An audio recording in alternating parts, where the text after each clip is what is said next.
आज हम लोग टाइगर के किला में आए हुए हैं। टाइगर कहाँ रहते हैं? जंगल में। हम सभी पूरे झारखंडियों से साथ साथ पूरे भारतवासियों को आज दिखाना चाहते हैं कि टाइगर कहाँ है और टाइगर के साथ कितने टाइगर और हैं। जो हमारे क्षेत्र रामगढ़ के फायर ब्रांड के नाम से जाने जाते हैं, रूबरू कराना चाहते हैं संतोष भैया जी से। संतोष भैया हैं और जेबी केसेस में केंद्र प्रवक्ता हैं। दादाजी कैसे आना हुआ? सबसे पहले आपके जितने सब्सक्राइबर हैं, जितने फॉलोअर्स हैं और जहां तक आपके चैनल के माध्यम से ये जो आज का संदेश प्रसारित हो रहा है, सभी को झारखंडी जोहार। बहुत बढ़िया हूं और बहुत ज़ोर शोर से हमारा चुनावी कैंपेन चल रहा है। हमारा लक्ष्य इस बार यही है कि 2024 के चुनाव में जो विधानसभा चुनाव होने वाले हैं, इन पूरे विधानसभा में हम लोग पूरे झारखंड में झारखंडी और झारखंडियत को स्थापित करने के लिए चुनावी बिगुल जो है वो फूकने वाले हैं। लोकसभा में भी आप लोग इसका जारी किया था, कोशिश किया, कहाँ चिट्ठी? देखिए, चूक कहीं नहीं हुई। आप अगर बोलते हैं कि 2 साल का संगठन आता है, अभी तो 25 जुलाई 2024 को हमारा पार्टी जो है वो विधिवत रजिस्टर हुआ। जन्म से पहले जिस बच्चे ने पूरे झारखंड में तहलका मचा दिया है, जब ये बच्चा जन्म हो चुका है। बहुत सारे लोग बोलते हैं भाई आपकी पार्टी नवजात पार्टी है, दूधमुहा पार्टी है। तो भाई दूधमुहे पार्टी ने 8 लाख वोट लाके साबित कर दिया कि अगर हमारा बालपन ये है तो हमारे युवा और हमारा आगे का भविष्य क्या होगा उसका अनुमान हम लोग 2024 के विधानसभा चुनाव में दिखाएंगे ना। लोकसभा चुनाव को आप किस जो परिणाम आए उसको आप किस तरीके से कम आंकते हैं? 8 लाख वोट मामूली वोट होते हैं क्या? पूरे गिरिडीह लोकसभा क्षेत्र में जहां धनबल हावी था, जहां बाहुबल हावी था, वहां हम लोगों ने 3.5 लाख वोट का जनबल लाके ये साबित कर दिया कि झारखंड में बदलाव की बयार बह रही है और पूरा झारखंड टाइगरमय हो चुका है। तो आप इसको मतलब चूक नहीं कर सकते। ये बहुत बड़ी उपलब्धि है और इसी उपलब्धि का नतीजा है कि पूरे झारखंड में इकलौता JLK पार्टी है जो 81 विधानसभा में टारगेट लेके और चुनावी सरगर्मी तेज कर चुका है। किस पार्टी में इतना दम है? कांग्रेस पार्टी 35 सीट से ऊपर बढ़ नहीं पा रही है। आजसू का पता है 3-4 सीटों से आगे बढ़ नहीं पा रही है। जो 30 साल की पार्टी है, जो 85 साल की पार्टी है, जो 50 साल की पार्टी है, वो लोग 50 का आंकड़ा पार नहीं कर पा रहे हैं। और हमारे 2 साल का संगठन इस बार 81 विधानसभा का टारगेट लेके और झारखंडी जमीन पे उतरा है। उन लोगों ने अभी तक पूरा राज्य को खोखला करके रखा है। क्या नया है आपके पास? देखिए, क्यों पब्लिक आपको वोट दी? हमने पुराने परंपरा को तोड़ने के लिए राजनीति में कदम रखा है। आप झारखंड से बाहर कहीं पे भी चले जाइए, झारखंड के बारे में लोगों का क्या परसेप्शन है कि भाई खनिज है, बॉक्साइट है, कोयला है, बालू है, सब कुछ है। लेकिन कभी भी लोगों ने ये नहीं देखा कि झारखंड में ट्राइबल भी है, झारखंड में एक बृहद कल्चर भी है, झारखंड की एक समृद्ध भाषा है, यहाँ नदियाँ हैं, यहाँ झरने हैं, यहाँ पर्वत है, यहाँ पहाड़ हैं, यहाँ लहलहाते खेत हैं और 95% आबादी झारखंड की खेती आधारित जीविका का निर्वहन करती है। तो ये खेती, ये किसानी, ये मेहनत, ये मजदूरी जो झारखंड की बुनियाद है, जो झारखंड की पहचान है, उस पहचान को स्थापित करने के लिए हम लोग इस बार राजनीतिक दंगल में उतरे। यही बात बोल के अभी जो सत्ता में बैठी हुई सरकार, उन्होंने बोला स्थानीयता नीति लागू करेंगे, अपना पल्ला कहीं दूसरे पर फेंक दिया। क्या आप लोग भी वही नक्शे कदम में चलिएगा या कुछ अलग है हट के आप लोगों का? हमारी बुनियाद नीति निर्माण है। हमारी चुनावी नीति का आधार जो है वो नीति निर्माण है और हमारा लक्ष्य और हमारा उद्देश्य नीति निर्माण करना है। चाहे वो नीति विस्थापन से जुड़ी हुई हो, कृषि से जुड़ी हुई हो, या फिर नियोजन नीति से जुड़ा हुआ हो, या फिर अन्य सभी तरीके के झारखंड के लोक कल्याणकारी नीति हैं। इस नीति निर्माण के लिए ही हमारी पार्टी जो है वो मुहिम छेड़ी हुई है। जिस तरीके का अपार जन समर्थन इन महाजुटानों में दिख रहा है, बदलाव संकल्प महासभा में दिख रहा है, ये आपको मतलब ये बस एक ट्रेलर है। बाकी अभी पूरा पिक्चर 2024 के चुनाव में हम लोग दिखाएंगे। यूथ है, मेजोरिटी ऑफ पीपल अभी यूथ है और सब एजुकेटेड हो गया, सब बेरोजगार हैं। क्या ला रहे हैं उसके लिए नया? JB केसेस JLK पार्टी क्या नया ला रहा है? पूरा यूथ इसके पीछे आ रहा है। क्या देख रहा है? देखिए, सबसे जो महत्वपूर्ण बात है वो महत्वपूर्ण बात ये है कि सिर्फ युवा नहीं, महिलाएं भी आगे हैं, वृद्ध भी आगे हैं। आप शाम को किसी भी गांव में चले जाइए, किसी भी मोहल्ले में चले जाइए, जो बुजुर्ग हैं वो बैठ रहे हैं और मोबाइल पर यूट्यूब में अलग अलग चैनल्स में झारखंड के जो टाइगर हैं, जो सर्वमान्य नेता हैं, उनके विचारधारा से इतने प्रभावित हैं कि उनका शाम में जो टाइम पास है, वो जो अपना कीमती समय का सदुपयोग है, वो जयराम महतो के विचारधारा को सुनने में और उसको अपने जीवन में अमल लाने में उसका इस्तेमाल कर रहे हैं। जहाँ तक युवाओं की बात है, तो हमारी पार्टी ने युवाओं के नब्ज को पकड़ा है। युवा क्या चाहता है? युवा चाहता है कि उसको शिक्षा मिले, युवा चाहता है कि उसको रोजगार मिले, उसको चाहता है कि उसको सम्मान मिले, शैक्षणिक क्षेत्र में हो या रोजगार के क्षेत्र में हो, वो सम्मान देने की बात हमारी पार्टी करती है, हमारे पार्टी के नेता करते हैं। तो युवाओं का जो आत्मा है, युवाओं का जो बुनियादी ख्वाहिश है, युवाओं के जो सपने हैं, उन सपनों को पूरा करने के लिए हमारी पार्टी प्रयासरत है। इसीलिए युवाओं का समर्थन मिलना बिल्कुल स्वाभाविक सी बात है। ब्यूरोक्रेट्स लोग सब अपनी एक पैठ बना के रखा हुआ है, सेटिंग गेटिंग वाला। आप अगर राजनीतिक में पैठ बनाते हैं, आपकी सरकार बनती है, तो क्या ऐसा रणनीति करिएगा कि उन घुसपैठियों को कैसे मने सामना करिएगा, जो इसको जीरो टॉलरेंस पर काम करिएगा? देखिए, हमारी स्ट्रेटजी ही है कि हम लोग सिस्टम को बदलना चाहते हैं, हम लोग सिस्टम को पब्लिक फ्रेंडली बनाना चाहते हैं। हम ये जो आप किसी भी चेयर पे जाइए, किसी भी पदाधिकारी के पास जाइए, उनके आगा जुबान पे क्या लिखा मतलब बसा हुआ रहता है कि भाई प्रक्रिया में है, फाइल आपका उस टेबल में है, फाइल आपका बड़ा बाबू के पास है, फाइल आपका छोटा बाबू के पास है, फाइल आपका मंझला बाबू के पास है। हम लोग इस प्रक्रिया को ख़त्म करना चाहते हैं। हमारा ब्यूरोक्रेसी के ऊपर सीधा इंस्ट्रक्शन ये है कि फैसला ऑन द स्पॉट, कोई प्रक्रिया हमें नहीं चाहिए। अगर आपके पास कार्य का अतिरिक्त भार है तो आप एम्प्लॉयमेंट जनरेट करिए, अतिरिक्त कर्मचारी रखिए, लेकिन आम आदमी अगर आपके पास जाता है, आम जनता अगर आपके पास जाती है, तो आपको फैसला ऑन द स्पॉट करना होगा। आय का मामला हो, जाति का मामला हो, स्थानीय नीति का स्थानीय प्रमाण पत्र का मामला हो, या संबंधित कोई भी प्रमाण पत्र हो, वृद्धावस्था पेंशन हो, विधवावस्था पेंशन हो, ये सरकारी योजनाओं से संबंधित कोई भी काम है, आपको फैसला ऑन द स्पॉट करना होगा। आपके ही टेबल पे जनता जाएगी और आपको आपके ही टेबल पे बैठ के उनका समाधान निकालना होगा। फैसला ऑन द स्पॉट होना है, तय है। चलिए और कुछ सवाल बढ़ाते हैं। हमारे क्षेत्र में पूरे झारखंड में इंडस्ट्रीज एकदम टकटकी निगाह से आने के लिए ललाहित है, और कुछ है भी वो इतना अत्याचार और शोषण कर रहा है, तो नया इंडस्ट्री को कैसे ला के मैंने यहाँ के पब्लिक को समझा पाइएगा कि नहीं ये पोल्यूशन फ्री करेगा, आपका फ्रेंडली काम करेगा? क्या है इसका?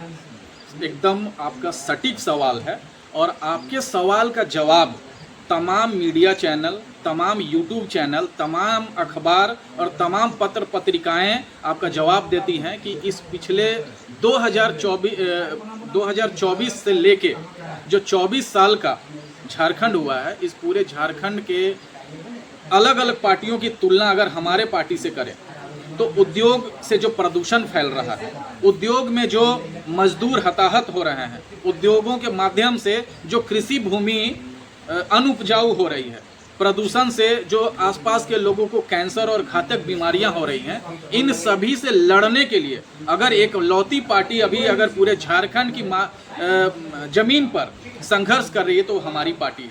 आप बूढ़ा खाप का आंदोलन देख लीजिए, आप बिहार फाउंड्री का आंदोलन देख लीजिए, आप सेल देख लीजिए, आप HEC भेल, किसी भी तरीके का उद्योग का आप उदाहरण उठा के देख लीजिए। इन उद्योगों के मनमानी के खिलाफ, फैक्ट्री मालिकों के मनमानी के खिलाफ अगर कोई पार्टी, कोई नेता संघर्ष कर रहा है तो वो इकलौता हमारा पार्टी JLK में है, और इकलौते नेता हैं टाइगर जयराम महतो।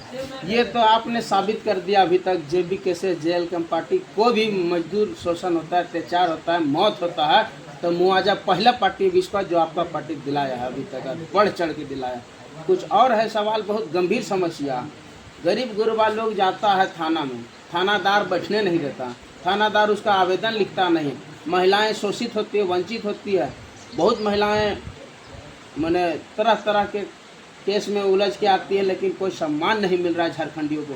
सब जिसका मैंने सेटिंग गेटिंग है, जिसका भाईचारगी है, उसको इज्जत सम्मान से बैठाता है, बाकी लोग को आउट करता है। कैसे इसको ठीक करिएगा? बहुत गंभीर समस्या है। 2 साल में चीज़ें बदली हैं सुरेंद्र भाई। आप अगर ज़मीनी सर्वे करेंगे, आप धनबाद क्षेत्र देख लीजिए, आप बोकारो क्षेत्र, हजारीबाग, रामगढ़, पूरा जो कोयलांचल क्षेत्र है, और धीरे धीरे हमारा जो एक्टिविटी वो दक्षिणी छोटा नागपुर की तरफ बढ़ रहा है, कोल्हान की तरफ बढ़ रहा है, संथाल की तरफ बढ़ रहा है। 2 साल का अगर आप ज़मीनी सर्वे करेंगे तो आपको पता चलेगा कि थाना में जो थाना प्रभारी अपने आप को नियम का, संविधान का बाप समझ के बैठे हुए थे, मालिक समझ के बैठे हुए थे, आप जब अपना परिचय देते हैं कि मैं JLKM से हूँ या JBKSS से हूँ या फिर टाइगर जयराम महतो जी का समर्थक हूँ, तो वो आपको गंभीरता से ले रहे हैं। थाना और उसके ऊपर के जो पदाधिकारी हैं अब जनता की बातों को गंभीरता से सुनने लगे हैं, क्योंकि उनको पता है कि आज इकलौता ये शख्स कंप्लेन लेकर आ रहा है, अगर हम इसका कंप्लेन या इनका शिकायत हम रजिस्टर नहीं करेंगे तो कल को फौज आएगी, और वो फौज किसकी फौज है? वो क्रांतिकारियों की फौज है, वो टाइगर जयराम महतो की सेना है। तो ये थानों की स्थिति बोलिए या DC ऑफिस की स्थिति बोलिए या सरकार के वैसे दबंग कार्यालय जहाँ पे आम जनता की जो मुराद है वो पूरी नहीं होती है, आम जनता की जो अपेक्षाएं वो पूरी नहीं होती है, वो सिनेरियो अब पूरा बदल रहा है।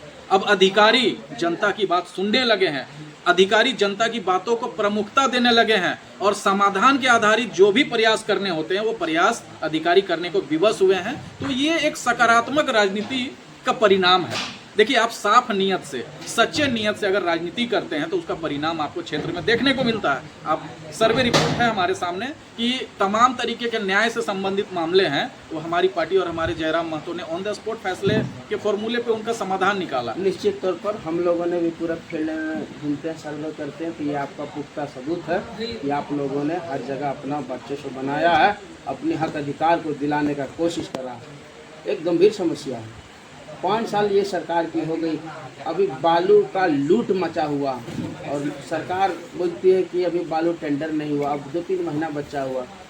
ये सब बहुत समस्या है जो जेन्युइन मुद्दा का है, कोई इस पर विचार नहीं करता। क्या कहना चाहते हैं सरकार? आप झारखंड के इतिहास की सबसे भ्रष्टतम सरकार वर्तमान सरकार है। आम आदमी अबुआ आवास के लिए उसको बालू नहीं मिल रहा है, लेकिन झारखंड का बालू ट्रेनों में लाद कर दूसरे राज्यों में भेजा जा रहा है। झारखंड का बिजली दूसरे राज्यों में भेजा जा रहा है। 24 सालों के इतिहास में इस तरीके की नाकाम सरकार दूसरी और कोई नहीं बनी थी। हर तरफ त्राहिमाम है, हर तरफ हाहाकार मचा हुआ है।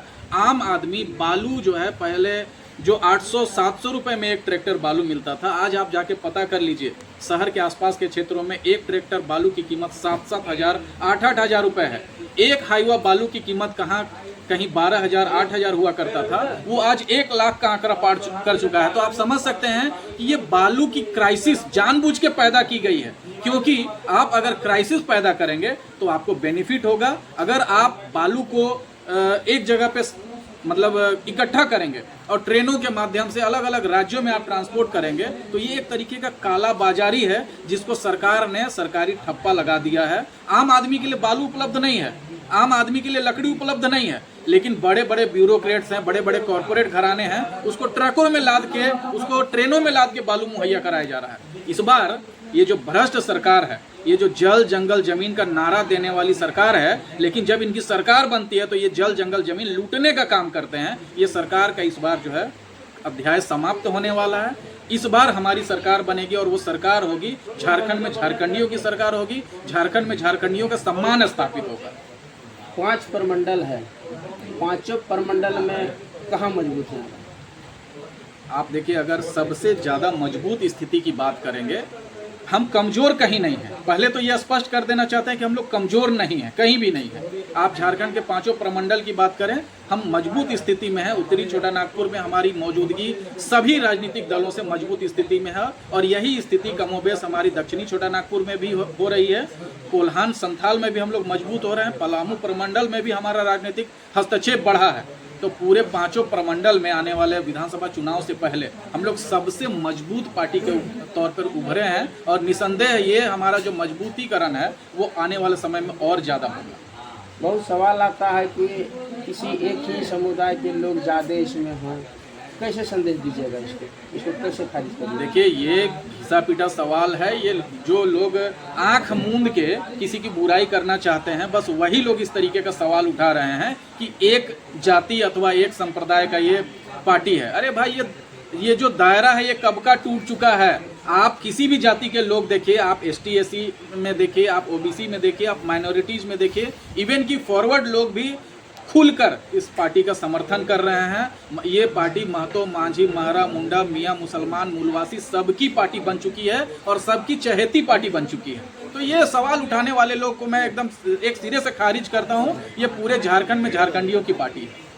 जिसका रहेगा खतियान उसी का होगा पहचान, आपका जो स्लोगन है, जिसका रहेगा खतियान उसी का होगा झारखंड में पहचान। देखिए, ये हमारा स्लोगन नहीं है, हमारा स्लोगन स्पष्ट है कि झारखंड में झारखंडियों का होगा सम्मान।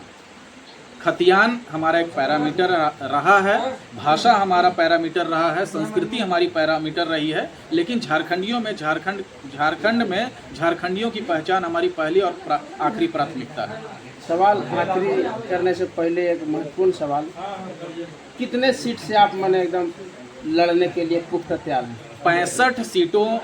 65 प्लस सीटों में हमारी तैयारी पूरी हो चुकी है। अभी जिस तरीके से पलामू प्रमंडल की बात मैं कर रहा था, उधर हमारा राजनीतिक हस्तक्षेप बढ़ रहा है। चतरा के क्षेत्र में हो गया, लातेहार के क्षेत्र में हो गया, पलामू क्षेत्र हो गया, आपका लोहरदगा, वो उस पूरे बेल्ट में हमारी एक्टिविटी बढ़ रही है। आने वाले समय में ये 70, 75 और 80, 81 तक पहुँचेगा, लेकिन अभी 65 तक हमारी तैयारी लगभग पूरी हो चुकी है। क्या दागदार और पार्टियों में आते हैं उसी तरह दागदार कैंडिडेट आएंगे या फ्रेश एंड क्लीन कैंडिडेट आएंगे? हमारी पार्टी के जो उम्मीदवार होंगे वो फायर ब्रांड होंगे, शिक्षित होंगे, बेबाक होंगे, निर्भीक होंगे, निडर होंगे, निष्पक्ष होंगे और आज़ाद होंगे। और वो जो झारखंड में झारखंडियों की नई इबारत लिखना चाहते हैं, जो नया मुकाम हासिल करना चाहते हैं, जो राजनीतिक पृष्ठभूमि को बदलना चाहते हैं, जो वर्तमान सिस्टम है उसको बदलना चाहते हैं, जो पब्लिक फ्रेंडली सिस्टम चाहते हैं, ऐसे युवा, तेज तर्रार और होनहार प्रत्याशी हमारे पार्टी से चुनाव लड़ेंगे। चलिए, बहुत धन्यवाद इनको, आपको बहुत धन्यवाद, आपने समय दिया। ये थे हमारे रामगढ़ जिला के फायर ब्रांड नेता जो कि हर मुद्दा पे लड़ते आए हैं, आज से नहीं। इनका ट्रैक रिकॉर्ड पीछे से बहुत है। सरकार के खिलाफ कोई भी नीति नियम गलत होता है तो उसके लिए इन्होंने पुरजोर बढ़ के मैंने आंदोलन करते हैं। रामगढ़, रांची, जहाँ जरूरत पड़ता है ये हर जगह घेराव करते हैं और समस्या का समाधान में इनका बहुत महत्वपूर्ण योगदान रहा है अभी तक। हम लोग उम्मीद करते हैं, आशा करते हैं कि ऐसे ऐसे फायर ब्रांड नेता और आवे और उजागर होवे, ताकि झारखंड का जो समस्या आया है, झारखंड के जो समस्या को समाधान करने के लिए टाइगर जी का अवतार हुआ है, सभी लोग आवे मिलजुल के, ताकि झारखंड में कुछ नवनिर्माण हो सके। बहुत बहुत धन्यवाद सभी को। देखिए।